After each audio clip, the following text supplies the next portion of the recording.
Good afternoon, everybody, and welcome to Fulham Football Club's first Google Hangout with our very special guest, Mr. Darren Bent. Hello. We have a number of fans joining us today and one journalist. I'm just going to say your names out. Hi, Dean. Hi, Ed, Harry, Joe, John, and Liam. Hey, guys, is everyone okay? Yeah. We can hear you. Okay, what we're going to do on our first ever Hangout is to put questions individually to each of you, and then you can put your question, obviously, to Darren, who will answer them. We're going to start with you, Dean. Cool. Hi, Darren. I'm doing alright. Yeah, good, mate. Martin Yale's spoken about how he's tried to get the best out of you by setting up certain scenarios in games. Can you just explain the relationship that you have with the manager and how you think we'll see you playing as we get further into the season? I guess it's kind of strange because obviously in pre-season I didn't really play too many games. It was hard to get game time because I went straight into the Premier League, which is obviously a tough competitive league. But I think he's just trying to build me in gently, I'd say, which is probably why I play a game and then maybe I'll get taken out and then put in. But also, I know he wants to work on the partnership between me and Berber, but we've not had a chance to because I've had injuries, obviously not played many games and he's been injured. So we've not had a chance to play together, but on the training pitch every day, we're working on things and we're trying to get the partnership working as well as with the other strikers. And I'm sure towards the middle to the end of the season, I'll probably play more games, I guess. Well, I hope so anyway. Do you see that partnership working for you and Berber? Is that the feeling that you're getting in training? Yeah, definitely. I mean, I think Berber can pretty much play with anyone, to be fair. He's that good a player. It's just a case of building up in training because, as I said, I've not played many games. He's been injured, I've been injured. And our partnership does take time. So hopefully, in a not too distant future, we'll be banging on all cylinders, I hope. That sounds good to us. Ed, do you want to put your question now to Darren? Hello, mate. All right. Hi, then, you right? You haven't played for England for a while. I was wondering if you think with a good season at Fulham, you might be able to get into the World Cup squad. I'd hope so. I mean, yeah, it's been a while. I mean, I didn't play too much last year because I wasn't playing at Villa. But I managed to start off okay this season. So if I just said, play many games this season and score a few goals and Fulham do really well, then I'll give myself a chance. And that's what I can do, really. I mean, I'm not really looking too far ahead as in the World Cup because, as you said, I've not played for a while. But I think if I do well with Fulham and we have a good season, then I'll give myself the best opportunity to be part of that squad. Yeah. I mean, it's looking like Jermaine Defoe's getting the nod at the minute. He hasn't played many games. Do you think if you start playing more games and Jermaine Defoe's sitting on the bench behind Soldado, you might be able to get the nod ahead of him? Yeah, I hope so. But I mean, obviously, I think you put Ricky Lambert into that bracket as well because I think he's been a bit in and out as well. Yeah. I think Jermaine probably deserves to be in there because he is scoring, even though he's not playing as much, he's still scoring a lot of goals whenever he does play. So I think he deserves to go. I think I've always said from when I was young that England players should be picked on form. So as I said, if I can do well for Fulham, then there's no reason why I can't be somewhere near it, or at least in one of the squads before the World Cup. Let's move on to Harry. Harry, what's your question? Harry. Who's the most naturally gifted player you played with, apart from Ledley King? Because everyone who's played with him says it's him. So, apart from Ledley King, who's the most naturally gifted footballer? Well, as you said, apart from Leathers, because he's, I mean, he's a freak of human nature, to be fair. But gifted, I mean, Gareth Bale was decent when I was at Tottenham. I mean, he didn't really play too much because he was still a young boy, but you could see it was all there. Adel Taarabt, he was at Fulham, to be fair. Yeah. If you talk about natural ability and gifted, then he's got to be up there as well. I mean, he's only, I think, 22, I think he is, or something like that. So he's not even started to fulfill his potential yet. But I think once he gets it all together, he could be a real handful because he's got everything, I think, anyway. He also hasn't been totally fit, has he? So he's still trying to work on that. Yeah, I mean, he's not played many games either, to be fair, so he's trying to get himself fit. But once he's 100% fit, he's going to be flying because we see it every day in training. Like, he's got 2 good feet, can dribble, doesn't give the ball, can see a pass. So I think he's definitely one of the most naturally gifted players I've played with. Good to know. Cheers. No problem. Okay, let's move on to Joe. Joe, what's your question for Darren?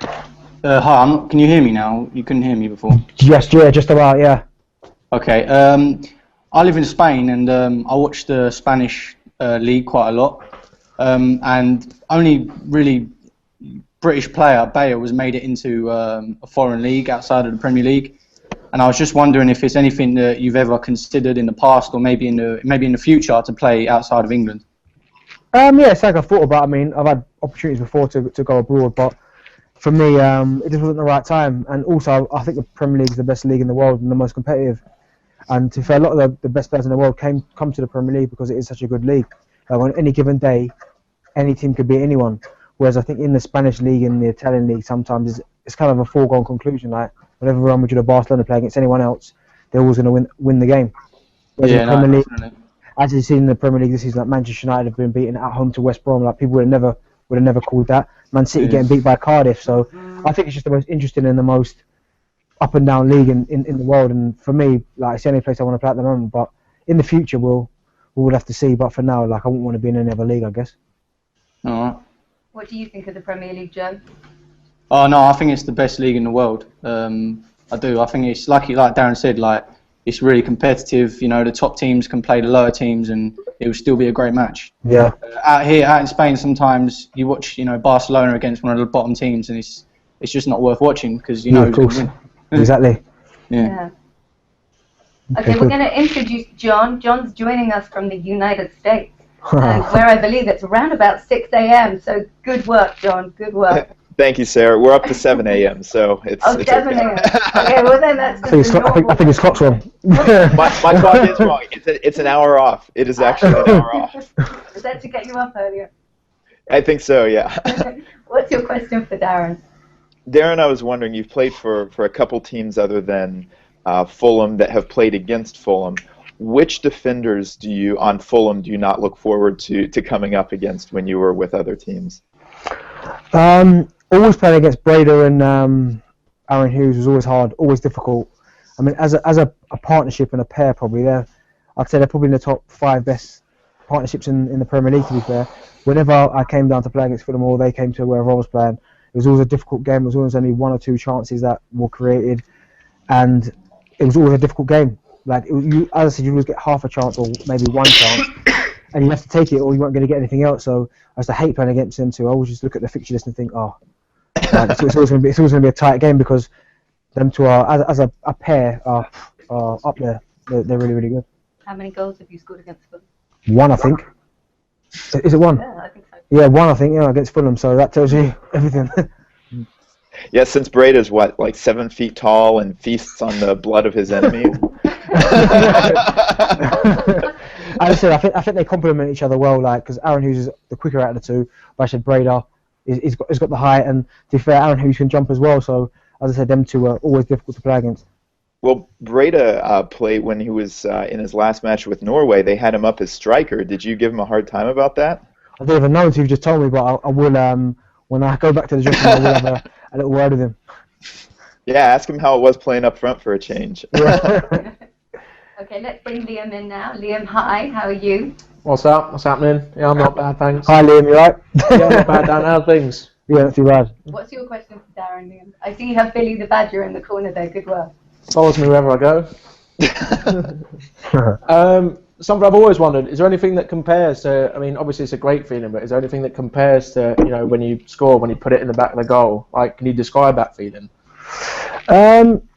It's such a hard feeling to describe because, like, it is the best feeling in the world, for me anyway. Like, it's just crazy for, like, obviously the split second, you just feel like you're kind of walking on water and it's just like, whoa, did that really happen? I mean, I'm sure when strikers go through dry patches, as all strikers do, when you do finally break it by scoring a goal, it just feels like some relief, like a weight off your shoulders. And as I said, after that, you always feel like you can do pretty much anything. How does that affect your confidence when you go through that kind of dry spell? It's hard at times. I mean, you just feel like when you go for a dry period, like you can run left, the ball go right, or you'll go near post and it'll go to the back post, and you start thinking, why me? But all you can keep doing when you're in them situations is just keep getting in the same areas, making the same runs, and eventually the ball will fall there. And when it does come, you just got to relax and try and take it. Do you have to have a lot of self-belief as a striker to know that that's your capability, to know what you can do?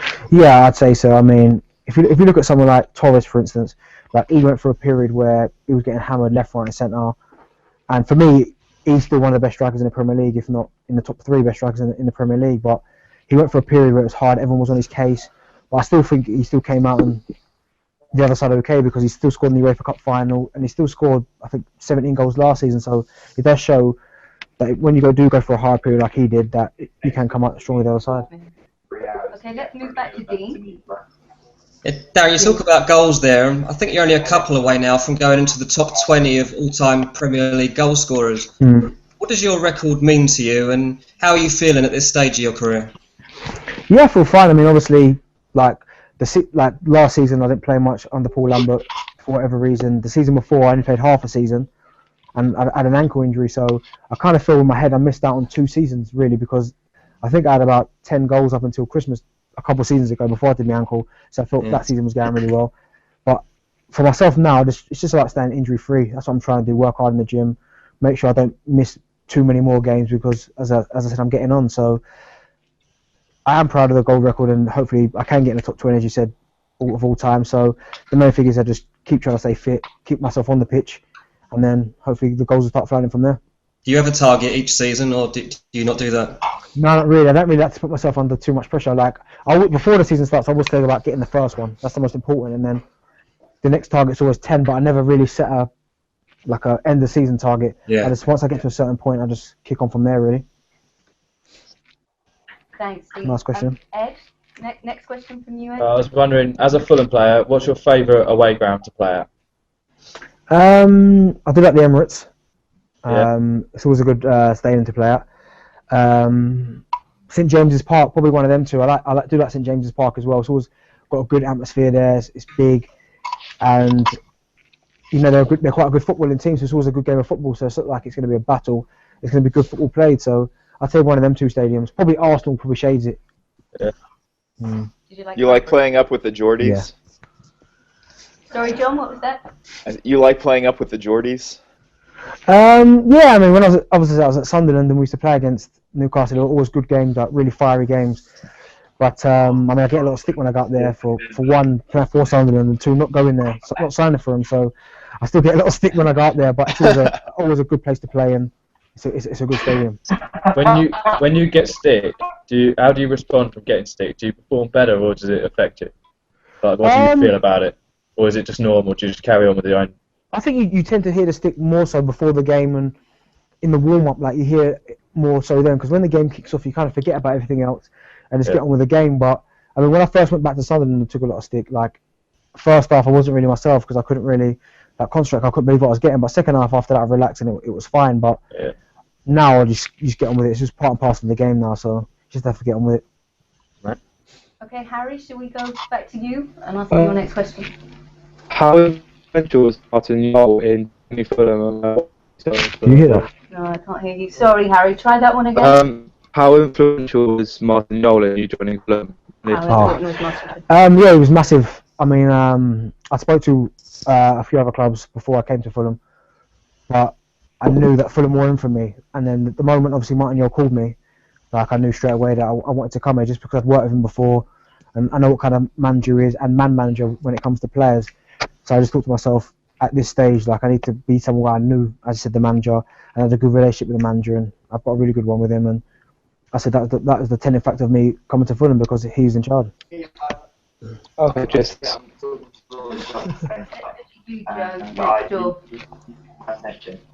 you got another question for Darren, Joe? Yeah, I do. Yeah. Is the level of football you play at something that you've had to work hard for and train for, or has it always come naturally to you? No, I've always had to work hard. I mean, like finishing and stuff like that.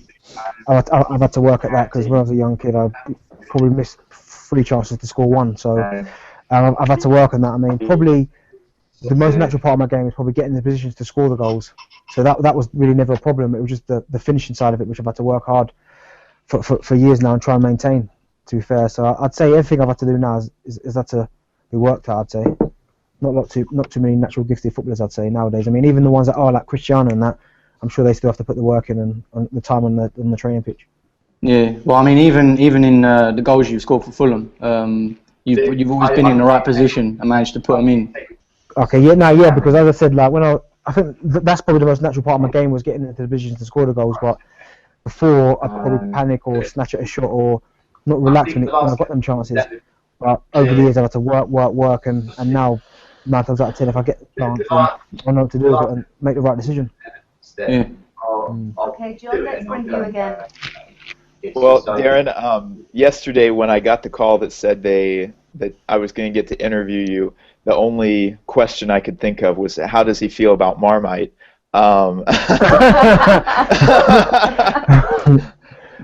But then last night, I play pickup football on Wednesday nights with a bunch of blokes in an indoor pitch, and I actually scored a goal, and it was much like the one you scored on Saturday.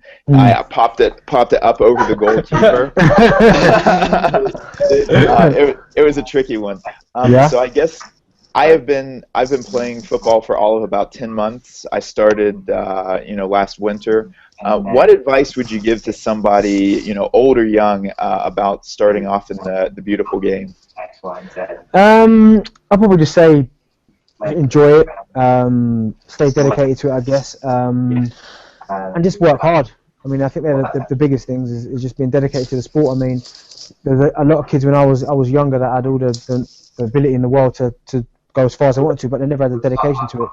They never wanted to work hard or put the time in. So I'd probably say if you're dedicated to the sport and you really love it, then make sure you enjoy it, but make sure you work hard also. Did you put hours in after training? Yeah, I mean, I practice? used to stay on the training pitch for an hour sometimes. When I was in digs at Ipswich where I started, I used to I put hours in. Training we finished, I'd still be on the training pitch, and even sometimes at night time, like my roommate who was in digs would just slip back to the training ground, jump over the fence with our balls and just still hit balls. So obviously that's a bit extreme nowadays, but that's what we used to do because we were bored. So, but I definitely think like extra time on the training pitch and working hard, it all helps. Yeah, I love Marmite, by the way. Oh, you do like Marmite? You love it or you hate it. Yeah, I love it. I can trust you now because you say that you either love it or you hate it. If you say you're in between, you're not trustworthy. Liam, are you still there? Let's bring you back in with another question. I'm still here. I heard that you love computer games, Darren. Yeah. Who doesn't? Besides FIFA and all the usual, all them things and whatnot, like growing up, what was your favourite computer games? I was a Streets of Rage man.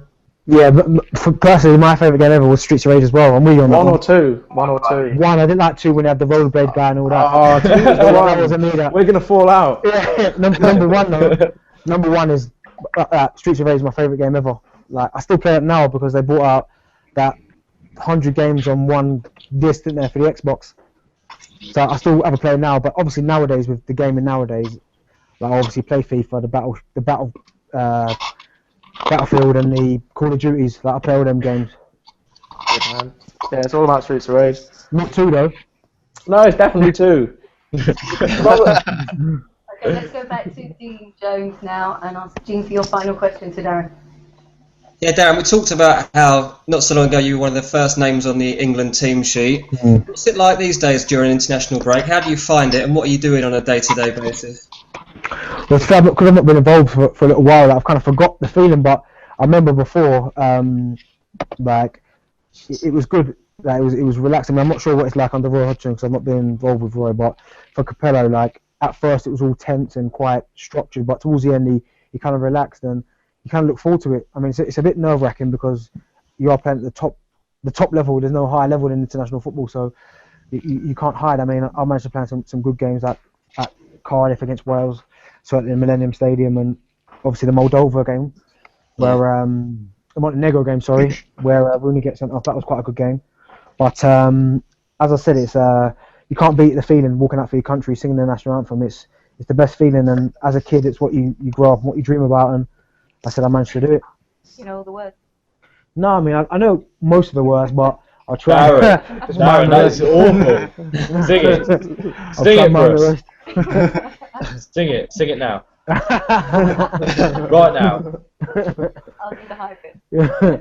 Alright, Ed, let's get your last question. I was going to say, managers tend to say that the Premier League is the priority for the season. I was wondering what your view is on cup competitions and what the aim is as a squad, and whether you, before the season, do you look at cup competitions and say I want to go this far, or is it just play it by ear?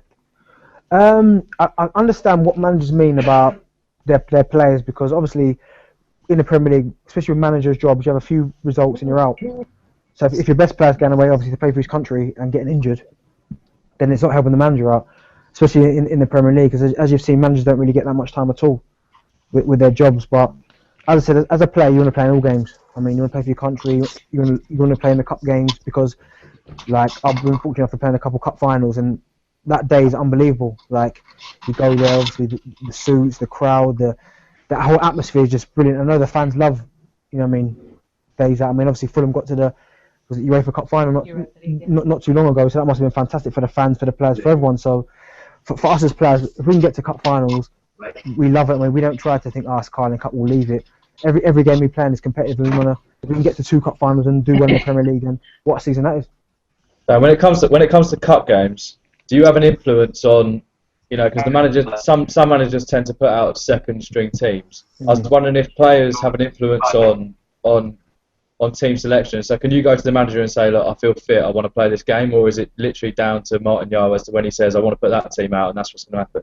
Do you have an influence or not? I think that's one of the good things about Martin Yao compared to other managers. Like, you can have that relationship with him. Like, if you feel fit and you feel fine, you said to him, listen, I feel like I want to play, then it's up to him to make that decision. But he's not a manager where you think, I can't really go and say that to him. You can go up to him and say to him, I feel fit, I want to play, or I'm tired, boss, like, can I maybe leave me out this game? And he won't hold it against you. He'll think about it and what he feels is right in his head, and he'll still stick with what he's going to do. But he's not unapproachable. If you can approach him and say, I need to do this, I need to do that, and he's good as goal, he's fantastic about it. Yeah.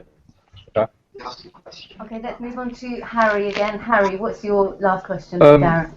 What's changed the most with the Premier League from now and when you first joined the Premier League? I just think it seems to be getting faster every year. I mean, everyone in every team seems to be athletes nowadays. Obviously, before, like when I first got into Premier League, like there was still a lot of fast players about, but a lot of guys were a bit slower, maybe faster, like use their head more, so they didn't have to be as quick. But nowadays, everyone just seems to be so fast. With defenders, even goalkeepers coming off their line seem to be getting quicker. So I'd say the whole pace in general of the game is just fast, and I just think if you've got that pace on your side, then that's an unbelievable weapon to have in today's game. Do you think that training's changed then? Yeah, I think the physical part of training has changed also, as in they're concentrating more now on the physical side of it in training, like doing the hurdles, doing the stuff in the gym, doing Pilates, things like that. That's going to make you more explosive. So I think that's probably the biggest change since I came in the league, just the pace of the game. Do you think that's the same in most European leagues, or is it? I'd guess so. I mean, I don't know about I'd say the Premier League looks like it is, bar the Bundesliga, probably the fastest league in the world. I'd say the Spanish looks quite slow, quite one pace, whereas the Premier League is just end to end. Okay. Thank you, Harry. Thank you. Joe, shall we get your final question for Darren? People used to regard Craven Cottage as being a hard place to play at. Can you hear me? Yeah, I can hear you. Yeah, okay. The Cottage was always, people used to consider it like a hard place to go to. Even yourself said that. But these days, we all know that Fulham aren't doing all that well. We're losing points that we should be getting. And I was just wondering, what as a player, what can you do about that? Do you just try your best every game? Yeah, I mean, I think every player tries their best every game, regardless. And sometimes it happens, sometimes it doesn't. I mean, I know people have said that we've struggled this season, but if you look at the games that we've played, like you look at the Chelsea game, we were on top first half. We had 2 good chances. Like I had a chance, missed it. I can't remember, we had the header, so that game could have been different. The West Brom game, we've dominated for 90 minutes. We're 1-0 up. They scored last kick of the game. So that's another 3 points effectively lost there. Like we lost 2 points there. Cardiff, where it's 1-1. Second half with a better team. A wonder goal kills us. So it could have been so different. And Darren, the performances haven't been as good. I mean, in my opinion, you should be starting ahead of Dimitar Berbatov, and I think I speak for a lot of Fulham fans when I say that, having spoken to a lot of Fulham fans. Yeah. The performances this season. He's world class, but he slows the game down too much. And he's greedy. He's very greedy. Thanks, Ed. We're all entitled to our own opinions. I mean, what I will say about that is obviously Berber last season was probably Fulham's best player. I mean, he scored a lot of goals last season. So obviously, you need to give a player time, and on any given moment, Berber can just switch it on like that. So as I said, I'm still trying to get like to 100% sharpness, and we're still working on that partnership every day. But as I said, everyone's giving it 100% in training on the match days, and I know, as you said, the performances might not have been up to scratch, but like, I've obviously given you a couple of examples there where we could be 6-7 points better off. But, And then the table looks and then, completely different. then people are saying, "Oh, what a team we are!" And Martin Yale's up for manager of the month. So it does swing in roundabouts. So as I said, we've got the result against Stoke now. Now it's time for us to kick on. We've got another hard game against Palace coming up, which they're fighting for their lives just as we are. So if we can go in there and get 3 points there, then hopefully we'll be fine. Season Okay, starts Joe, now. Thank you very much. Can we move now on to John for your final question to Darren, please, John? Yeah, Darren, my question is in two parts. Number one, of the 3 Fulham kits, which is your favorite? The home, the away, or the third? And number two, what do you do after a game? I mean, do you just go shower and go home, or do you go, maybe out to a pub or something like that? First question, I like, my personal preference is the white kit, the home kit. I think that's nice. Then the red, and then the blue. I don't really particularly like the blue, but that's a different story. But I like the red and the white. I think they're really, really nice kits, to be fair. I think they're lovely. And after training, after we train, because we train quite hard, just shower and just go home and rest for the next day, to be fair. And a match? After a match? After a match, I might go out for something to eat, go and see friends or something like that. But 9 times out of 10, I'll just relax. Okay, John. Liam, can we have your final question for Darren? Hello. I know it's lunchtime. I know it's probably kids watching. I was wondering, with regards to like pranks, what's the furthest, funniest pranks you and teammates have ever got up to? Has he got a cat out? Sorry, you got him with his cat. What's your cat called? Bella. Hello, Bella. She keeps scratching my feet, so I've got to grab her. All right, back to the pranks. Back to Liam's. What's the worst prank? When I was at Ipswich, I mean, I can't remember for a while any pranks for a long time. But I remember being at Ipswich, and I can't remember who it was, but I remember Kieran Dyer putting a fish in one of the guy's engines on his car and left it in there. And the guy was like, kept smelling it. He was like, what? Took it to the cleaners. Smell was still there. And to the end, he sold the car because they couldn't figure out what the thing was. And then, obviously, Kieran told him, and I don't think it went down too well. But any animal rights activists out there, it was a dead fish. Yeah. A fish. It's a live goldfish. Yeah. All right, guys, thank you very much for joining us on our first Google Hangout. Darren, Dee, follow me on Ed, Twitter. And Bella, and Harry, and Joe, and John, and Liam, thank you very much. Bye. Cheers, guys. Bye. See you guys. Thank you very much. Appreciate it, Darren. Bye bye. Bye.